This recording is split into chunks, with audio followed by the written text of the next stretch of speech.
Porras de la ciudad de Panamá, donde se llevará a cabo la Cumbre de las Américas. Por su parte, el presidente de Venezuela, Nicolás Maduro, ha dicho que desea reducir las tensiones con Estados Unidos.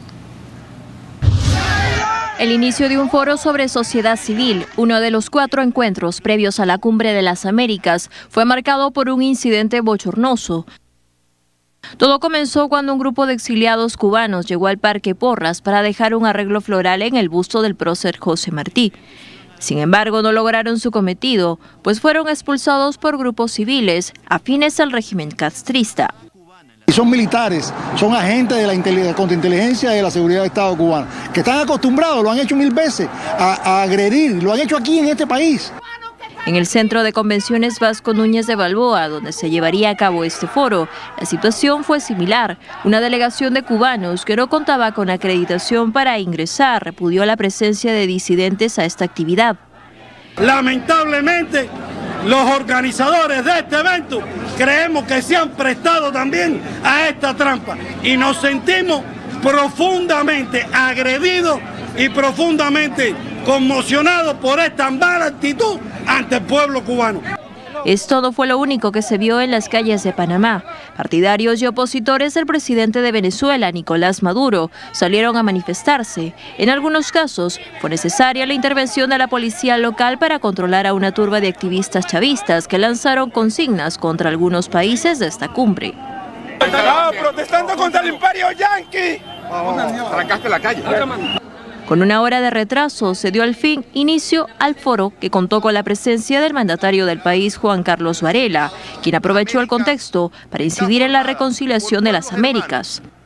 Mientras los ánimos se calientan a vísperas de esta cumbre, el presidente de Estados Unidos, Barack Obama, llegó a Jamaica para una jornada de trabajo con los líderes de la Comunidad del Caribe, CARICOM, a fin de evaluar la forma de cubrir el vacío que estaría generando la disminución de la industria petrolera venezolana. Durante su encuentro con la primera ministra del país, Portia Simpson Miller, Obama dejó entrever que pronto anunciaría una decisión sobre el retiro de Cuba de la lista de países patrocinadores de terrorismo. Esto luego que el Departamento de Estado emitiera una opinión oficial sobre el tema. En diálogo con la agencia de noticias EFE, el jefe de la Casa Blanca también habló sobre sus diferencias con el gobierno venezolano, aunque reconoció que no es una amenaza para su país. Destacó, sin embargo, que las sanciones anunciadas el mes pasado seguirán firmes. Esta disposición de diálogo parece compartirla su homólogo Nicolás Maduro, que en una reciente conversación con la presidenta de Brasil expresó su interés en reducir tensiones con Washington, teniendo como base el respeto a la soberanía de ambas naciones. Muy bien, así es. La reunión entre Barack Obama y Raúl Castro pues ha generado gran expectativa en la cumbre que se inicia el día de mañana en Panamá, Óscar, y sobre todo, bueno, ellos ya se habían dado un apretón de manos durante el funeral de Nelson Mandela y fue... En ese momento no se sabía, pero ya había pues los primeros acercamientos para lograr pues el restablecimiento de las relaciones. Así que yo creo que esa es la foto de la cumbre, ¿no? Es la foto que se espera. Pero sin embargo, lo de Nicolás Maduro no se sabe qué va a pasar. Bueno, la cumbre va a suponer mucha actividad política en diferentes frentes, pero en todos casi siempre está implicado Estados Unidos, digamos.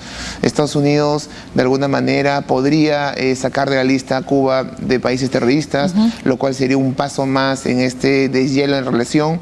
Muchos esperaban, a lo que no se va a poder lograr, que en esta cumbre se decida pues ya la reinstalación de las embajadas. Parece que eso todavía no es probable, todavía falta mucho camino para avanzar.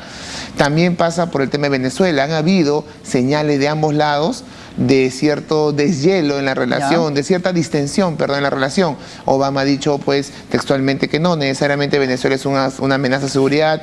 Maduro ha hablado de un acercamiento a Estados Unidos. Entonces la pregunta es, ¿este espacio multilateral va a ser propicio para que Venezuela y Estados Unidos puedan de alguna manera llegar a un punto y dejar de lado este enfrentamiento? Yo creo que va a ser muy difícil porque desde la óptica americana pasa esto por una serie de condiciones que existen en Venezuela que no van a cambiar en el corto y mediano plazo.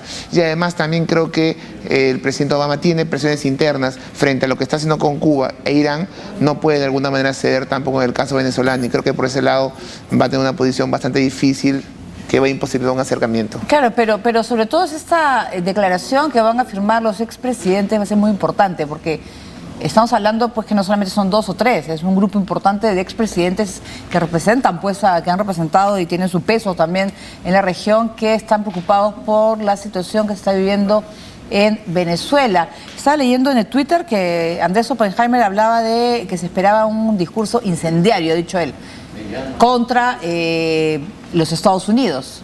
¿Qué tan agresivo puede ser?